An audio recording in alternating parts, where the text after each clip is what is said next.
अहम खबर है, क्वेटा और चमन समेत बलूचिस्तान के सरहदी इलाकों में मौसम सरमा की पहली बारिश रिकॉर्ड की गई है। मूसलाधार बारिश और तेज़ सर्द हवाओं की वजह से सर्दी की शिद्दत में इजाफा हो गया है। पाक अफगान और पाक ईरान सरहदी इलाकों में भी मूसलाधार बारिश रिकॉर्ड की गई है। कई नशीबी इलाके ज़ेरे आब आने की भी इतलात मौसूल हो रही हैं। शुमाल मशरकी बलूचिस्तान के मुख्तलिफ इलाकों में बारिशों का सिलसिला जारी है। महकमा मौसमियात का बताना है कि बारिश के बायस मजीद सर्दी की शिद्दत में इजाफा होगा।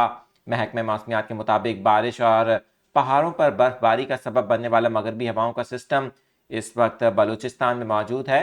बलूचिस्तान के शुमाली इलाकों में आज मजीद पहाड़ों पर बर्फबारी का भी इम्कान जाहिर किया गया है। मनाजिर आपको दिखाए जा रहे हैं, क्वेटा और चमन समेत कई बलूचिस्तान के इलाके हैं जहां पर मगरबी हवाओं के सिस्टम के बायस मौसम सरमा की पहली बारिश हो गई है। सर्दी बढ़ने का इम्कान जाहिर किया गया है। यही सिस्टम खैबर पख्तूनख्वा, पंजाब के अक्सर इलाकों और मुल्क के बालाई इलाकों के साथ साथ आज़ाद कश्मीर और गिलगित बल्तिस्तान में भी बारिश का बायस बनेगा।